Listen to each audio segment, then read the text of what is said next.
I think that one of the biggest fallacies is औरतें अब बोल रही हैं and my position is औरतें हमेशा बोल रही थी, सुनने वाला कोई नहीं था. One of the things that we have to be mindful of when we leverage technology, speak about it on any platform, online or offline, is to be mindful of every word we use because you are tested on every word that you use.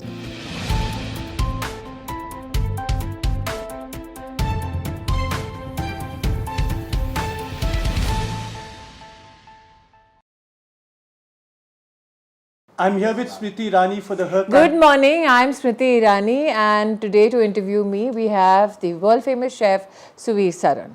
Ab bolo. Thank you for being here, Smriti. We are doing the Her campaign with Meta and Indian Express, and there isn't a better person that I could have than Smriti.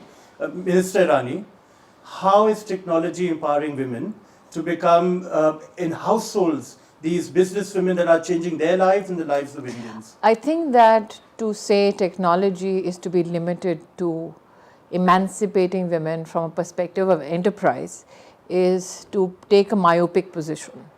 Because one of the greatest gifts that technology can give you is expression and freedom to do so.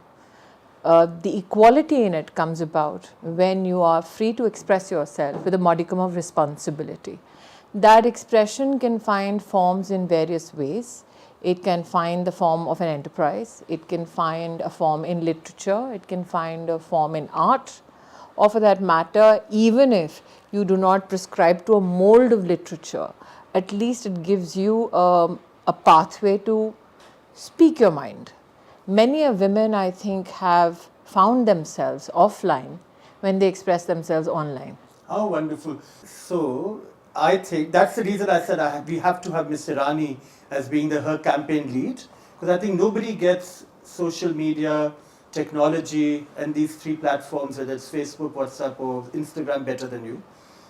During the lockdown, when COVID hit us, I saw you creating hashtags that were groundbreaking. You know, there was Amir Khusro who did Nom Tom and gave us a tarana, and I think we can say that Smriti Irani gave us hashtags. Local for Poshan, Nari se Kharidari. Where do these come from? Do you go to bed thinking, how will I change life? No, I have insomnia, so I barely get to bed. But in terms of hashtags, I think you need to recognize that all three platforms, and WhatsApp, I don't think is married to the hashtag community, but between Facebook and Instagram, there is a different mindset, there is a different demography that entertains a particular thought. So many people try to cut, copy, paste a possible methodology of communication from Facebook, and then they wonder why it's not working on Instagram, and vice versa. I was lucky that when I was Minister Textile, we wanted to popularize Indian handlooms, and the administration had done much, but we all know that till such time it does not get embraced by people, it does not work. So we had a fantastic product. There is a synergy between market forces and governance that came about when the Prime Minister initiated the India Handloom brand. One of the greatest challenges that segment had is that youngsters did not like it. They felt that they could not relate to the product. Many middle class families said कि रंग निकल जाता है जल्दी, easy to wear नहीं है. And I remember that time I spoke to many brands, for instance Biba, which is very popular female clothing brand, and I told them, I said, what if you make something out of Pochampalli? And we got them connected to the Pochampalli community. Then people said that why is it only for women? Yeah, why can't men have something? We spoke to Alan Solly, and Alan Solly did handloom shirts with mother of pearl buttons. Wow. But after the product is made, you can't just imagine it on a shelf and not popularize it. So between citizens and brands, we all got together and we started the I Wear Handloom hashtag on Twitter. And it became, National Handloom Day became a social media favorite then. It just started something 5 years ago and no one's looked back since. I think that the beauty and the joy of having different social media platforms is that an individual, and especially a woman, need not be restricted to a certain part of her entity. You can find various ways of expressing yourself. Twitter is a very politicized community, and Instagram is more of the creative kind, does not pander much to politics, is more of the Woodstock era, possibly rehashed and a new decade or a new century's version of it, with the police watching everything that you're doing. The police, as in not systemically, but the social police. The other hand, you see WhatsApp. Like, why am I drawing attention to WhatsApp now? There was a time where people didn't know how to communicate within a community. And I think WhatsApp has helped create smaller community of people. And yes, there are many communities which are necessarily those good morning uncle auntie communities or family groups. But at the same time, when you speak about the pandemic, these are the platforms that help converge a lot of efforts. And offline, you saw the benefit of it. So community kitchens came to the fore, where people wanted to contribute little by little, family by family. People sent out alerts to each other if there was somebody having fever in the community, so that the health authorities could be reached out to. We in governance used it to look at people who were in need, who needed to be reached out to. Nari se kharidari. I think you started this hashtag, or you were very active in promoting it. We saw actually a transition of the hashtag support. We started with Twitter, and I said, let's have a hashtag which is equally popular on Facebook or Instagram, and see how we can kind of see the transit, because there are different platforms with different companies, and we wanted to make sure that we didn't lose out on the audience segment. So the hashtag we chose was easy to indicate the desire that was to be generated. It was easy to comprehend. And I think it is also easy to popularize, because you wanted it to become a mindset. So when we spoke about Nari Se Kharidari, I was at home and we said, how do we do this? I stood in my garden and I just did a small clip there and became a trend. But you've done that with many, many hashtags. I remember when I gave you a video of cooking a tahiri, this boring recipe that every North Indian family often No has. recipe in India is boring. And you were able to show that. Yes. And that's your, I think, how do you think of these things? What are you restless at night thinking, मैं India को बदलूंगी कैसे? कौन सा hashtag बदलेगा? I think that when you come to a conclusion that there's much more to discover in life other than what you've already achieved. I've seen many people make the mistake of saying, I have achieved, hence I shall not explore. You haven't arrived yet. I haven't. No, I'm perpetually in a journey. I've had the good fortunes of being at the top of my game as a media personality. That was a career which spanned over 2 decades, which is not an easy thing to do. You're 20-something. I'm 46 now. But I began working when I was 16 at Janpath for $200 a day, selling a beauty product on the street. And I remember when I was 16... Beauty product? Yes, there's a big cricketer at that time, Manoj Prabhakar. His wife had a beauty product company called Naturance. And I was out on the streets for $200 a day. Why were you doing this on the street? Did you need money? Well, I don't come from a very financially sound family, and my so you parents to support were... your family? My father said, support yourself, we'll take care of ourselves. And I wanted to work. So I started at 16, and I think that when I first sold my first bottle, it was a moisturizing lotion or something, I still remember the green cap. A lady bought it, she was kind enough to do so, and she walked back to me. She said, do you know why I bought this? I said, you're a kind lady and maybe you need some lotion. She said, no. She said, you speak well. Maybe you can hone that craft.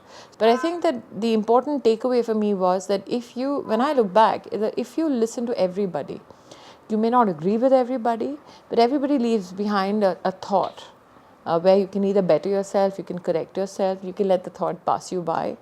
But at least, I think the most human thing to do is to be ready to give a listen. You have empowered many women.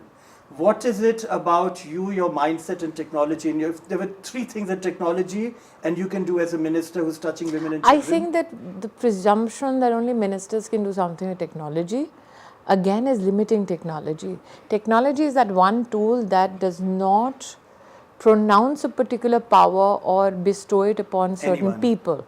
It democratizes that power of expression and that power to reach out.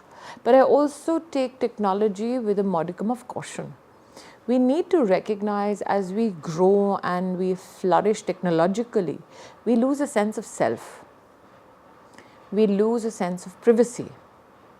We also lose a sense of ourselves, because we're always looking for that one tick, for that one heart, for that one acceptance. We hate those comments which denounce us.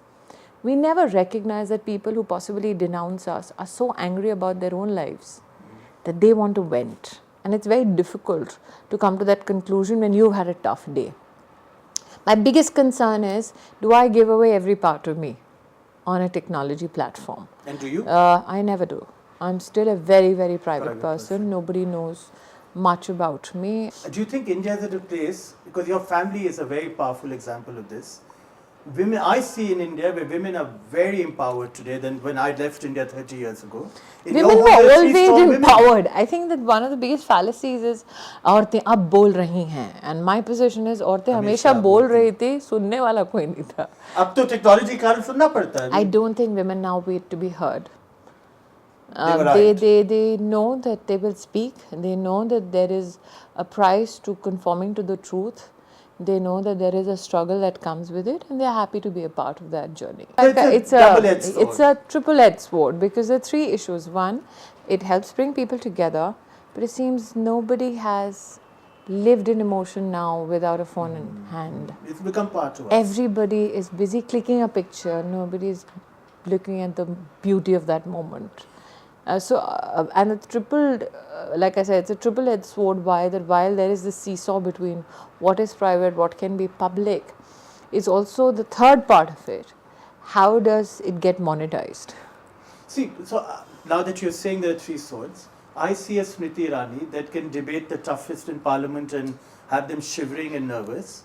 I see a Smriti Irani. The intention was never to make anybody nervous or shivering. But hear me out. Then there's a Smriti Irani who's a wife and a mother and a caring friend. Then there's a third Smriti Irani, the social media ki Maharani. And you are the, when I want to see a success. Hardly. You are.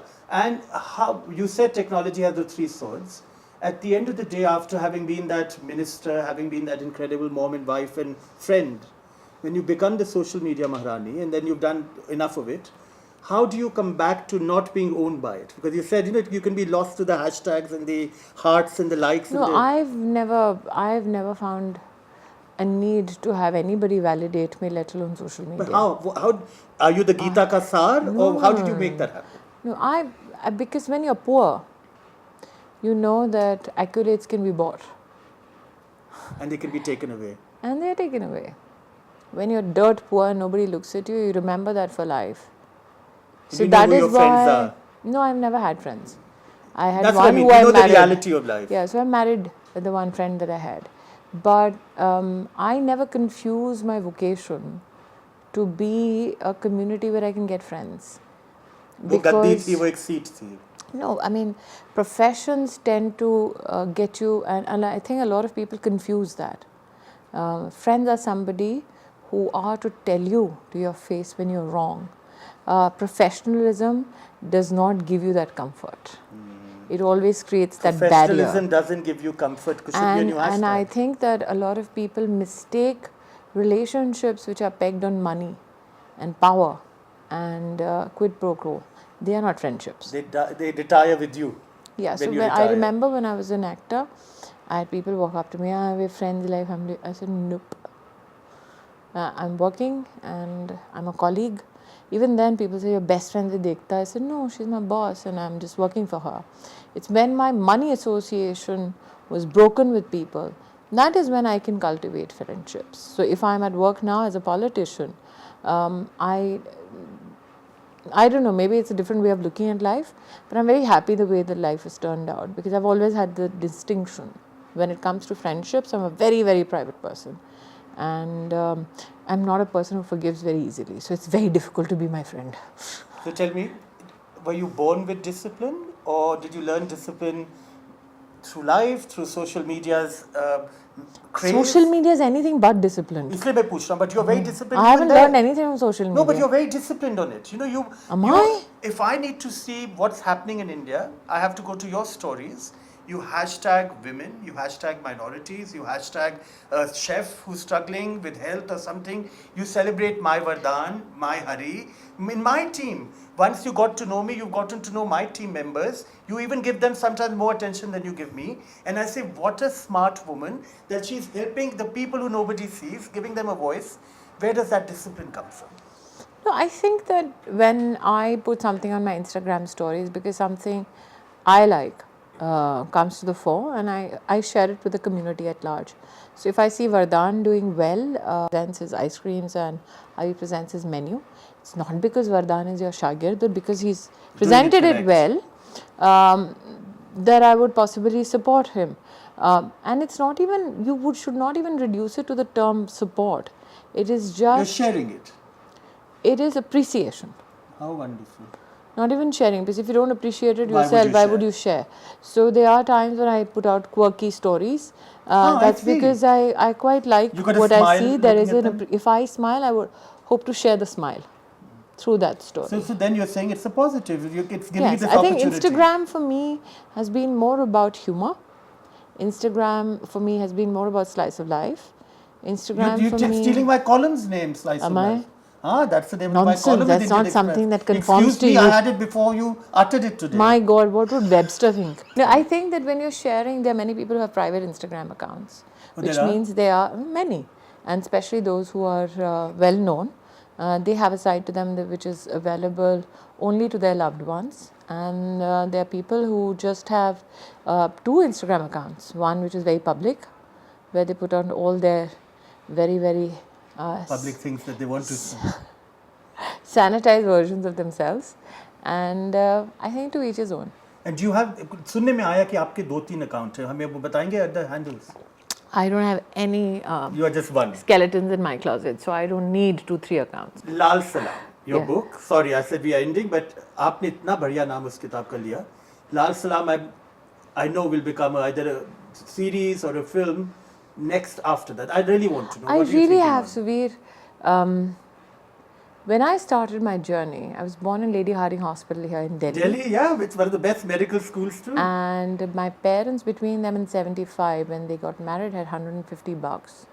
My parents also When had 400 or I got Sasvi Kavi Bhavati, I had my last 200 bucks. I used to walk. so. 200 bucks? Yeah. My dad had said that if you don't get this one, you better come back to Delhi, we'll get you married. So in the morning of the day of my signing of contract, because I didn't know whether I'll get the contract, I had said yes to where I'm to be married off to. And I remember Zubin distinctly telling me, marry me, I'll let you work. I was like, okay. I'll let done. you work. I like, done.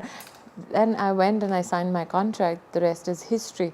But I think that if there is anything that is to be said on social media, man, woman, or any other gender, what needs to be said is this, that in your darkest of hours, you're still your only hope.